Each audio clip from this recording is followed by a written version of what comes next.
Jamais sans la grâce, une dévotion matinale qui vous connecte à la pensée de Dieu et vous donne la provision du ciel au quotidien. Bonjour chers amis, chers internautes, nouvelle journée, nouvelle provision, bienvenue dans cette nouvelle dévotion sur notre identité chrétienne. Père, nous te bénissons, merci pour la précision de ta parole et je prie encore ce matin qu'elle soit une provision pour notre vie de foi, Jésus. Amen.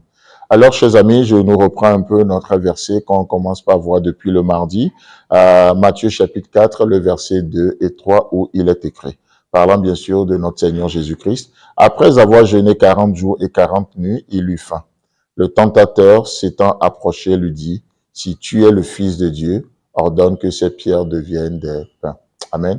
Donc, on a vu des choses, et là, hier, on a abordé le verset 3. « Si tu es le Fils de Dieu, ordonne que ces pierres deviennent des pains. » Et vous savez, n'oublions pas que, comme on l'avait vu, je crois, en début de cette série, que à tous ceux qui l'ont reçu, à ceux qui croient en son nom, c'est-à-dire la parole, elle leur donne le pouvoir de devenir enfants de Dieu. Nous avons reçu ce pouvoir de devenir enfants de Dieu. Nous avons cette puissance, cette dunamis en nous, vous voyez. Et l'ennemi le sait, et il sait qu'en tant qu'enfants de Dieu, nous sommes devenus enfants de Dieu par la puissance du Saint-Esprit. Et aujourd'hui, nous sommes devenus le temple du Saint-Esprit et toute autorité nous a été donnée. Et qu'est-ce qu'il vient faire? Il dit, si tu es le Fils de Dieu, alors ordonne.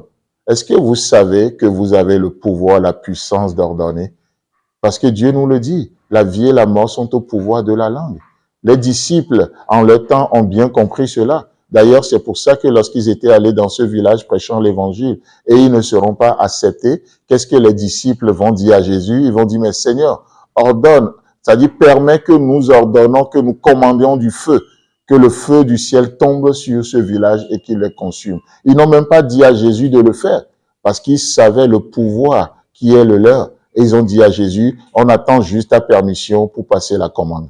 Combien passe la commande aujourd'hui? La mort de nos ennemis, la mort de ceux-ci. On commande pas forcément, pas ça sur Amazon, mais on a des sites aujourd'hui, n'est-ce pas? Des prophètes qui ne sont rien d'autre que des profiteurs et qui nous font croire des choses, l'évangile a bon marché et on est là. On amène les photos des gens pour les tuer, pour faire telle et telle chose, des choses vraiment qui n'ont rien à voir avec la foi chrétienne, parce que nous savons que quelque part, en tant qu'enfants de Dieu, si nous sommes devenus enfants de Dieu, par la puissance de la parole de Dieu, Dieu aujourd'hui, au travers de nous, se révèle encore à ce monde. Et nous avons une forme de puissance quelque part. La mort et la vie sont au pouvoir de la langue. Mais comment est-ce que nous utilisons notre langue? Et Jésus va devoir reprendre les disciples en leur disant, vous ne savez pas de quel esprit vous êtes animés. Vous n'êtes pas animés par le Saint-Esprit.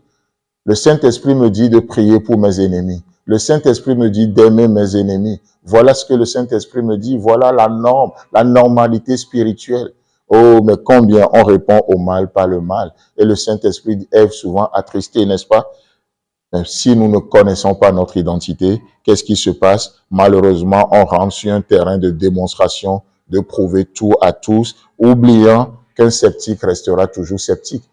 C'est ce que Jésus voulait juste communiquer ici. Même si Jésus transformait ces pierres en pain, ça va pas amener le diable à la conversion. Le diable ne se convertira jamais. Un sceptique restera toujours sceptique, peu importe vos démonstrations. Peu importe vos démonstrations.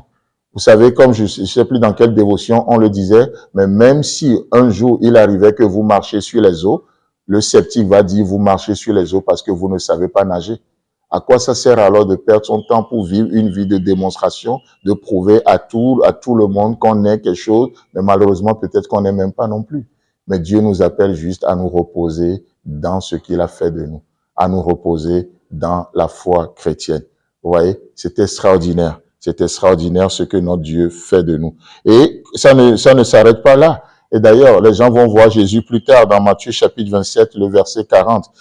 Et toi qui détruis le temple et qui le rebâtis en 3 jours, sauve-toi toi-même. Encore une fois, la fin dit, si tu es le Fils de Dieu, descends de la croix. Oh là, Jésus peut vouloir faire une démonstration, mais il ne l'a pas fait. S'il l'a fait, il va compromettre la rédemption de l'humanité. Dieu voulant, nous allons revenir sur ce point demain et vous allez voir combien c'est important de vivre dans notre identité, dans ce que Dieu a fait de nous.